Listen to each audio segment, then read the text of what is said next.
അന്താരാഷ്ട്ര വിപണിയിൽ കോടികൾ വിലമതിക്കുന്ന തിമിംഗല ഛർദിയുമായി 2 പേരെ അറസ്റ്റ് ചെയ്തു. പത്തനംതിട്ട തിരുവല്ലയിൽ വിൽക്കാൻ കൊണ്ടുവന്ന ആംബർ ഗ്രീസാണ് പന്തളം പോലീസ് പിടിച്ചെടുത്തത്. കൊല്ലം സ്വദേശികളായ 2 പേരാണ് പിടിയിലായത്.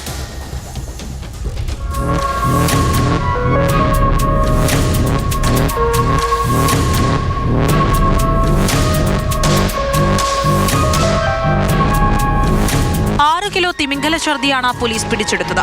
പന്തളം വലിയ കോയിക്കൽ പാലത്തിന് സമീപത്ത് ഓപ്പറേഷൻ തൂഫാനുമായി ബന്ധപ്പെട്ട് ഞായറാഴ്ച രാത്രി പരിശോധന നടത്തിയിരുന്നു. പന്തളം പോലീസും ജില്ലാ ഡാൻസ് ഓഫ് ടീമും സംയുക്തമായിട്ടായിരുന്നു പരിശോധന. അതിനിടയിലാണ് ഓടനാവട്ടം സ്വദേശി രാജീവ്, കൊട്ടാരക്കര സ്വദേശി സോമൻ എന്നിവർ ആംബർ ഗ്രീസുമായി പിടിയിലായത്. ജില്ലയിൽ ആംബർ ഗ്രീസിന്റെ അനധികൃത കച്ചവടം നടക്കുന്നുണ്ടെന്നും പോലീസിന് രഹസ്യവിവരം ലഭിച്ചിരുന്നു. വാഹന പരിശോധനയ്ക്കിടെ ബൈക്കിലെത്തിയ 2 സംഘത്തെ പോലീസ് തടഞ്ഞു നിർത്താൻ ശ്രമിച്ചു. എന്നാൽ വാഹനം വെട്ടിച്ചുമാറ്റി പോലീസിൽ നിന്നും രക്ഷപ്പെട്ടു. തുടർന്ന് പിന്തുടർന്നെത്തിയ പോലീസ് സാഹസികമായിട്ടാണ് പ്രതികളെ പിടികൂടിയത്. വിശദമായി നടത്തിയ ചോദ്യം ചെയ്യലിൽ 5 വർഷം മുൻപ് ലക്ഷദ്വീപിൽ നിന്നും രാജീവ് വാങ്ങിയതാണ് 6 കിലോ തിമിംഗല ഛർദിയെന്ന് പ്രതികൾ സമ്മതിച്ചു. ഒപ്പം ഉയർന്ന വിലയ്ക്ക് തിരുവല്ലയിൽ വിൽക്കാൻ കൊണ്ടുപോവുകയായിരുന്നെന്നും പറഞ്ഞു. തിരുവല്ലയിലേക്ക് പോകുന്ന വഴിക്കാണ് ഇവർ പിടിയിലായത്. പ്രതികളെയും പിടിച്ചെടുത്ത ആംബർ ഗ്രീസും കോന്നി ഡിവിഷനിലെ ഫോറസ്റ്റ് ഉദ്യോഗസ്ഥർക്ക് കൈമാറി. കേസ് രജിസ്റ്റർ ചെയ്ത് തുടർ നടപടികൾ വനം വകുപ്പ് സ്വീകരിക്കും.